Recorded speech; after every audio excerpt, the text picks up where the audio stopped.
Hello বন্ধুরা, target job for all এই চ্যানেলে সবাইকে স্বাগত। তোমরা স্ক্রিনে দেখতেই পাচ্ছ, আজকে আমরা যে নোটিফিকেশন নিয়ে এসেছি তা হলো অফিস অফ দ্য ডিস্ট্রিক্ট জাজ উত্তর দিনাজপুর অ্যাট রাজগঞ্জ। অর্থাৎ ডিস্ট্রিক্ট জাজ উত্তর দিনাজপুরে রাজগঞ্জে কিছু ভ্যাকেন্সি বেরিয়েছে, যেটা বেরিয়েছে কবে না 24শে জুলাই 2024। কী ভ্যাকেন্সি বেরিয়েছে সেটা দেখে নিই পরে। প্রথমেই বলা আছে যে online application from eligible Indian citizen are invited for preparation of the separate panel to fill up the existing expected vacancy mention below.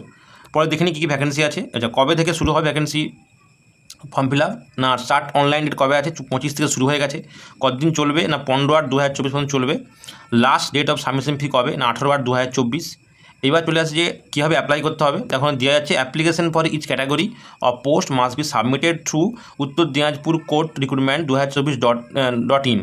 এই যে সাইটটা আছে, এই সাইটে গিয়ে অনলাইনে অ্যাপ্লাই করতে হবে। আমি ডিসক্রিপশনে এই সাইটটা কপি করে দিয়ে দেবো, তো তোমরা প্রত্যেকে এখান থেকে অ্যাপ্লাই করতে পারবে।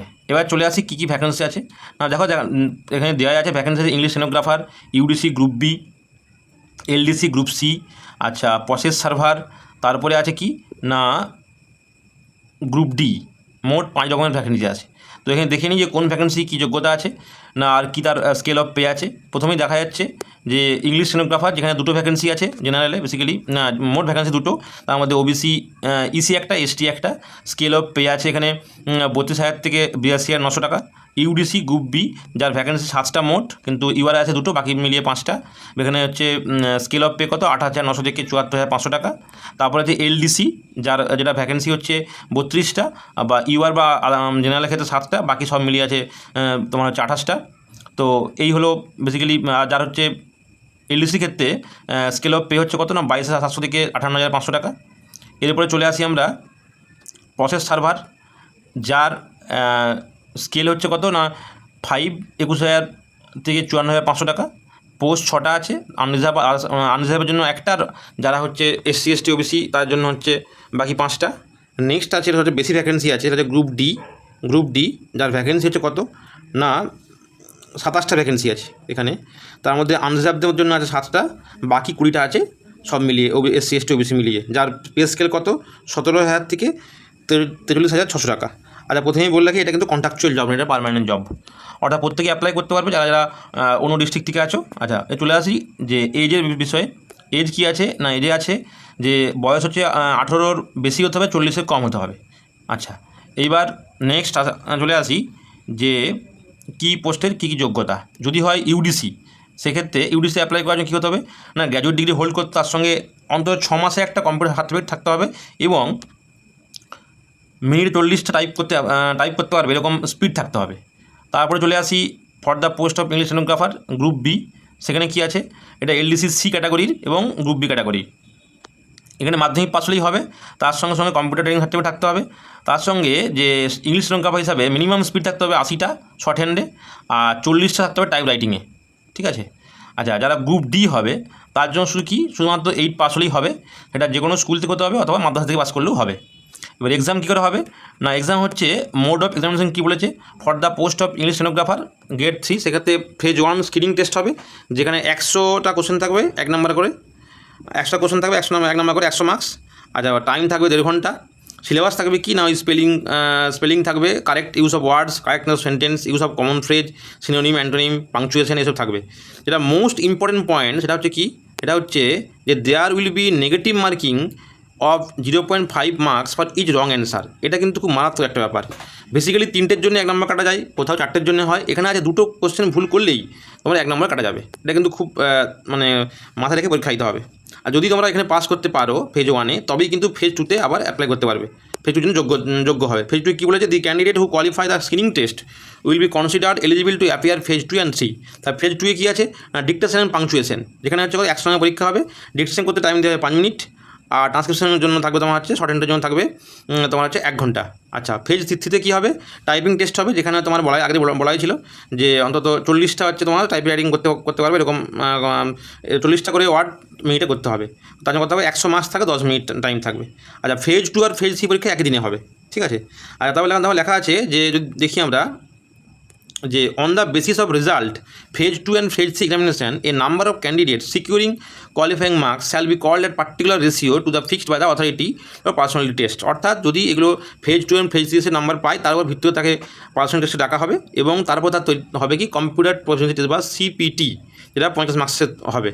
আচ্ছা, তারপর দেওয়া আছে on the basis of result phase 2 and phase 3 personality test computer personal test final panel will be prepare. অর্থাৎ ফেজ 2 প্রথমে প্রিলিমিনারি পরীক্ষা পাস করার পর ফেজ 2 ফেজ 3 এবং পিটি হওয়ার পর পিটি তার সঙ্গে কম্পিউটার টেস্ট এগুলো হওয়ার পরই ফাইনাল প্যানেল তৈরি করা হবে। আচ্ছা, এবার চলে আসি যে পরে ফর দ্য পোস্ট অফ ইউডির জন্য কী হবে, ইউডির জন্য এক্ষেত্রে একই রকম যে প্রিলিমিনারি পরীক্ষার ক্ষেত্রে 100টা কোশ্চেন 100 নম্বরে 1.5 ঘন্টা টাইম থাকবে, 90 মিনিট টাইম থাকবে। আর এক্ষেত্রে একই নিয়ম, there will be negative marking 0.5 marks for each wrong answer. অর্থাৎ প্রতি দুটো কোশ্চেন ভুল হলে 1 নম্বর কাটা যাবে। তারপরে আছে কি না, যারা প্রিলিতে পাস করবে তারাই ফেজ 2 বসতে পারবে। আচ্ছা, ফেজ 2 জন্য কী আছে না, ফেজ 2 মেন পরীক্ষা হবে যেখানে 1.5 আওয়ারের মধ্যে কী কোশ্চেন থাকবে না, কনভার্সেশন টাইপ অফ কোশ্চেন এবং গ্রুপ এর ক্ষেত্রে 75 মার্কস যেমন থাকবে, লেটার রাইটিং, প্যারাগ্রাফ রাইটিং থাকবে। তারপরে থাকবে হচ্ছে কি ট্রান্সলেশন করা। আর বাংলা মধ্যে থাকবে কত না, বাংলার মধ্যে একই থাকবে, লেটার রাইটিং, ট্রান্সলেশন করা, অর্থাৎ বাংলা থেকে ইংলিশ, ইংলিশ থেকে বাংলা। এটা মোট থাকবে 150 হচ্ছে পরীক্ষা হবে। আচ্ছা, এখানে এই যে ফেজ 1 ফেজ 2 আছে, ফেজ 2 যে রেজাল্টটা হবে তার উপর বেস করে কী করা, তাহলে লেখা আছে on the basis of result of main examination a number of candidates securing qualify marks shall be called at 1:3 ratio to be fixed by authority. অর্থাৎ মেন পরীক্ষাতে পাস করার পর কোয়ালিফাই করলে 1:3 অনুপাতে তাদেরকে ডাকা হবে কম্পিউটার প্রফেশনাল টেস্ট এবং পিটি ক্ষেত্রে ডাকা হবে, যেখানে পিটি মার্কস হচ্ছে 30 আর সিপিটির মার্কস হচ্ছে 20।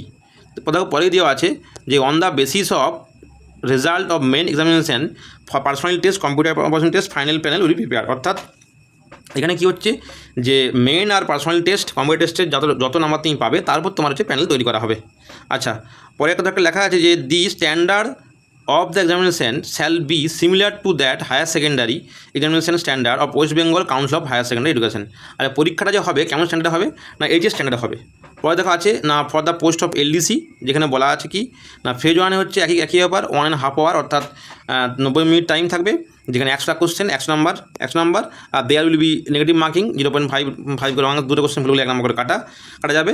আচ্ছা, তারপরে ফেজ 2তে তোমাকে বসতে হবে। ফেজ 2তে একই রকম, যেখানে 1.5 আওয়ার ডিউরেশন থাকে, অর্থাৎ 1.5 ঘন্টা থাকে। 1.5 ঘন্টায় তোমার 150 নম্বর পরীক্ষা হবে, বাংলা থেকে ইংলিশ, ইংলিশ থেকে বাংলা, এগুলো কোশ্চেন থাকবে একই রকম 1:3 রেশিওতে ডাকা হবে। তারপর তোমার এখানে পিটি থাকবে 30 নাম্বার আর সিপিটি থাকবে 20 নাম্বার। তো যারা মেনে পাস করবে তাদেরই কম্পিউটার টেস্ট বা পার্সোনাল টেস্ট করা হবে তাদের, এবং লাস্টে তাদের ফাইনাল প্যানেল তৈরি করা হবে। পরে চলে আসি যে ফর দ্য প্রসেস সার্ভার, সেক্ষেত্রে কী হবে না মাল্টিপল অবজেক্টিভ টাইপ পরীক্ষা হবে, arithmetic, English, Bengali, general knowledge, current affairs. Examination carry 100 marks having 50 question. অর্থাৎ এখানে একটু আলাদাভাবে পরীক্ষা হবে, এখানে 50টা কোশ্চেন থাকবে 100 মার্কস, অর্থাৎ ইচ কোশ্চেন ক্যারি 2 মার্কস। আচ্ছা, ভুল করলে কি এখানে একই রকম, ভুল করলে 0.5 করে মার্কস বাদ যাবে, ঠিক আছে। এরপর the duration of the examination shall be 1.5 hour, এটা 90 minute time. On the basis of result of written examination a number of candidate will be selected for the personal test and the basis of total marks obtain the written and examination personal test final panel will be prepare. অর্থাৎ পরীক্ষাতে marks পাবে আর যত personal টেস্টের marks পাবে 30-এর মধ্যে দুটো যোগ করে ফাইনাল প্যানেল তৈরি করা হবে।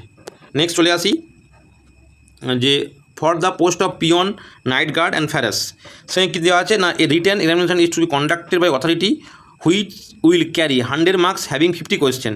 একই রকমই 50টা কোয়েশ্চেন 100 নম্বর থাকবে, যেখানে বেঙ্গলি থাকবে, general English, arithmetic, GK, current affairs থাকবে। এখানেও হচ্ছে কী আছে না টাইম 90 মিনিট, বাট ওই যে একটা কোশ্চেন ভুল হলেই তোমার হচ্ছে দুটো কোশ্চেন ভুল হলে 1 নম্বর কাটা যাবে। The duration of 1.5 hour 90 minute time থাকবে। এখানেও পরীক্ষা হবে, মানে পরীক্ষাতে পাস করার পর 30 নম্বরের পার্সোনাল টেস্ট হবে এবং তারপর তোমার হচ্ছে ফাইনাল প্যানেলটা তৈরি করা হবে, ঠিক আছে। এই হলো আজকের পুরো নোটিফিকেশনের বিজ্ঞপ্তি। এবং আচ্ছা, অ্যাপ্লিকেশন ফিটা একটু বলে দিই। অ্যাপ্লিকেশন ফিতে কী আছে না, যারা ইংলিশ নৌকা অ্যাপ্লাই করবে তাদের 600 টাকা প্লাস ব্যাঙ্ক চার্জ, এসসি এসটির জন্য 400 প্লাস ব্যাঙ্ক চার্জ, আর ইউডিসি তারা 600 প্লাস ব্যাঙ্ক চার্জ, এখানে 400 প্লাস ব্যাঙ্ক চার্জ, আর লোয়ার ডিভিশন ক্লার্ক সেখানে 500 প্লাস ব্যাঙ্ক চার্জ, আর এসসি এসটির ক্ষেত্রে 350 টাকা। আর প্রসেস সার্ভার আর পিওনের জন্য দুটো আলাদা আছে, প্রসেস সার্ভারকে 350 টাকা প্লাস ব্যাঙ্ক চার্জ, আর এসসি এসটি 250 টাকা প্লাস ব্যাঙ্ক চার্জ, আর পিওনের জন্য আছে 300 প্লাস ব্যাঙ্ক চার্জ, আর এসসি এসটির জন্য হচ্ছে 250 প্লাস ব্যাঙ্ক চার্জ। এবার যারা বেসিক্যালি চাইছো অ্যাপ্লাই করতে, আমার মনে হয় ভ্যাকেন্সি একটু কম থাকলেও এটা অ্যাপ্লাই করা উচিত, কারণ এটা পার্মানেন্ট জব, আর এটা পশ্চিমবঙ্গে যে কোনো তোমার হচ্ছে ডিস্ট্রিক্ট থেকে তোমরা অ্যাপ্লাই করতে পারবে। তো অ্যাপ্লাই করো, আর এরপরে সমস্ত আপডেট আমি নেক্সট ভিডিওতে নিয়ে আসবো।